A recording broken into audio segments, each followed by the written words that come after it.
काफी गर्म है।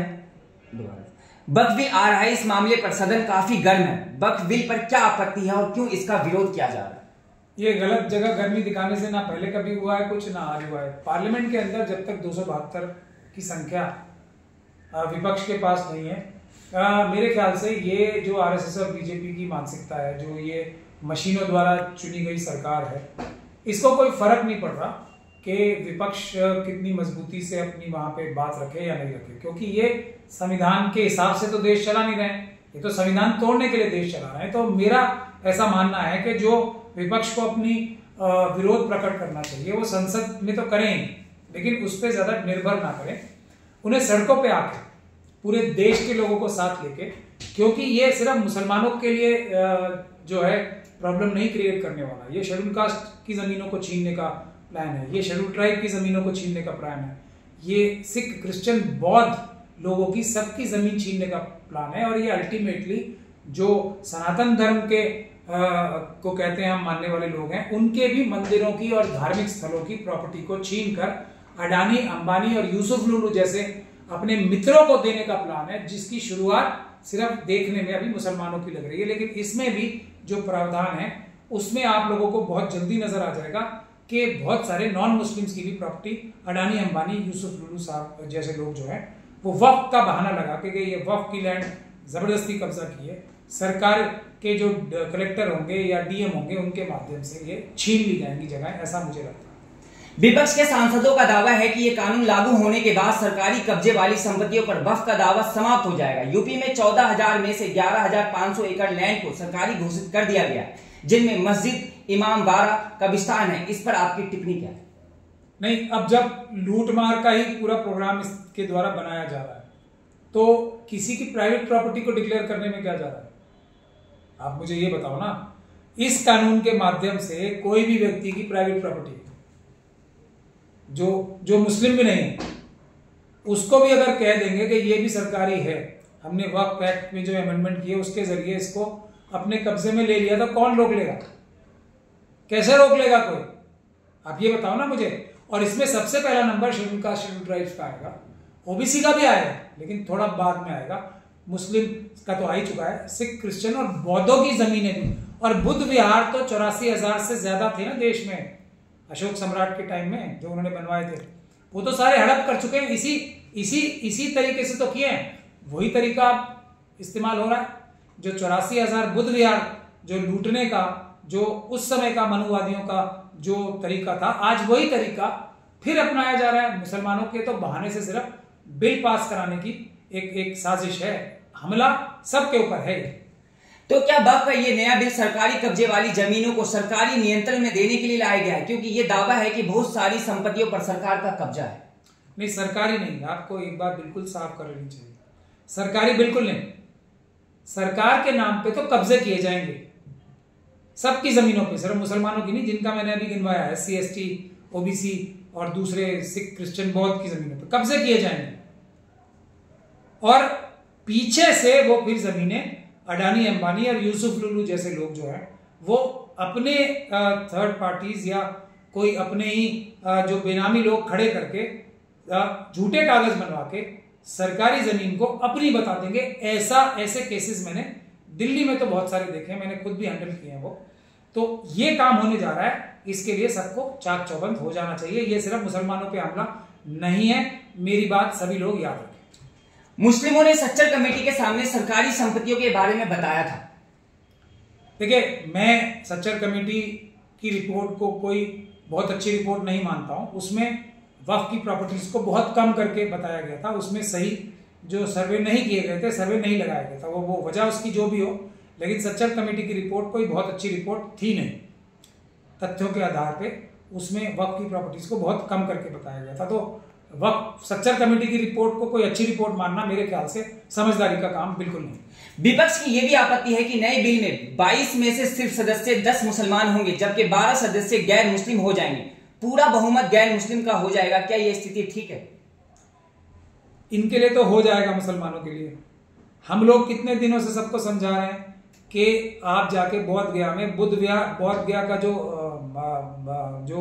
जो सबसे पवित्र धर्म स्थल है बुद्धिस्ट कम्युनिटी का, उसमें कब्जा जो है, जो ऐसे लोग हैं जो बुद्धिस्ट नहीं है उनका कब्जा है मैनेजमेंट पे। बुद्धिस्ट धर्म के लोग अपना धर्म का निर्वहन या अपनी आस्था का प्रकटीकरण या कैसे अपनी धार्मिक जो क्रियाएं हैं उनको करेंगे, ये कौन बताएगा? वो लोग जो ब्राह्मण समाज से आते हैं। तो ये तो हो रहा है ना, कितने सालों से हो रहा है। हम सबको समझा समझा के थक गए। अब मुसलमानों का नंबर आ गया तो थोड़ा बहुत समझ में आया, इसके बाद क्रिश्चियंस, उसके बाद सिख, उसके बाद बाकी लोगों का नंबर है, शेड्यूल कास्ट का नंबर है, शेड्यूल ट्राइब का नंबर है, ओबीसी का नंबर है, फिर जनरल सबका भी नंबर आएगा ना। क्या मंदिरों की जितनी जो ट्रस्ट है वो सरकार के कब्जे में नहीं है? जो सनातन धर्म के मंदिर भी बताए जाते हैं उनके कितने सबके ट्रस्ट सरकार ने कंट्रोल नहीं कर रखे। अब क्या सरकार उनके पैसे ले रही है? सरकार के अंदर जो आरएसएस और बीजेपी के लोग बैठे हुए हैं उनके माध्यम से सरकार का चेहरा दिखा के पैसे तो वही चुरा रहे हैं ना सब लोग। एक मामला यह भी है कि दूसरे धर्म के ट्रस्ट में गैर धर्म के लोगों को शामिल होने की अनुमति आमतौर पर नहीं दी गई है। मिसाल के तौर पर काशी विश्वनाथ ट्रस्ट का अध्यक्ष जिला अधिकारी पदे हैं, लेकिन लिखा है कि गैर हिंदू होगा तो उसके नीचे का अधिकारी अध्यक्ष होगा। तो वक्त में ऐसा प्रावधान क्यों? वो भी बहुमति दिया जा रहा है। मैं तो आपको अभी एग्जाम्पल दिया ना, बोध गया का, उससे बड़ा एग्जाम्पल तो कोई नहीं हो सकता। जब वो छीन लिया गया तो लेकिन ये 100% बाबा साहब डॉक्टर भीमराव अंबेडकर के संविधान के खिलाफ है। संविधान की मूलभूत भावना जो है ना, जो पार्ट 3 में दिखाई जाती है, जो मौलिक अधिकार हैं, उस भावना के खिलाफ खिलवाड़ है। जो आर्टिकल 25 आर्टिकल है उसके खिलाफ, उसके ऊपर हमला है ना। मगर फिर आप इसमें हैरानी की क्या बात है? जो आरएसएस और बीजेपी के लोग हैं वो तो मनुवादी मानसिकता के ही तो हैं। उनका काम ही है बाबा साहब डॉक्टर भीमराव अंबेडकर के संविधान को खत्म करके मनुस्मृति लागू कराना।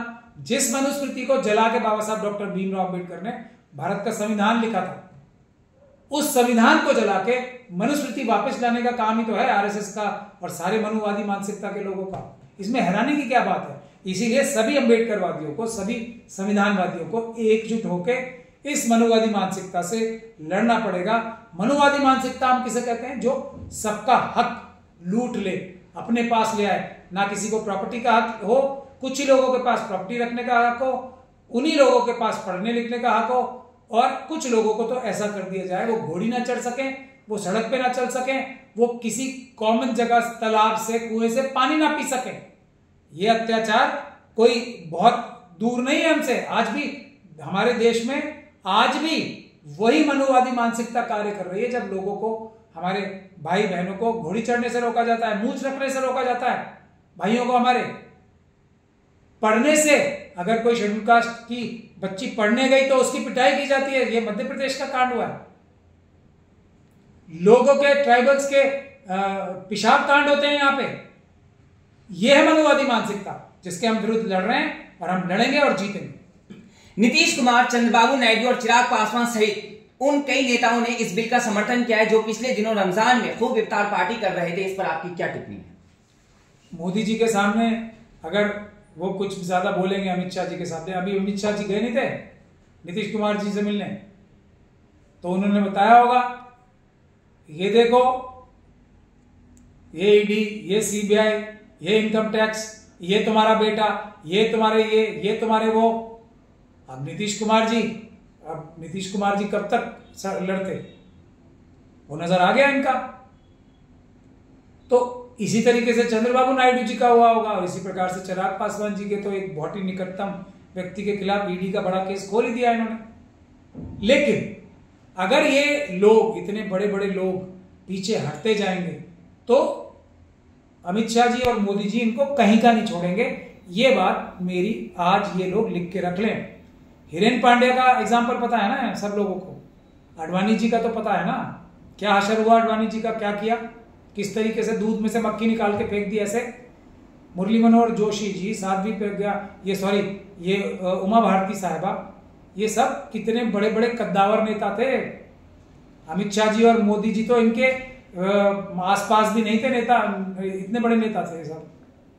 क्या असर किया इन दोनों ने सबका? अभी लेटेस्ट एग्जांपल तो गडकरी जी का है ना। गडकरी जी को कैसे चारों तरफ से घेर रखा है।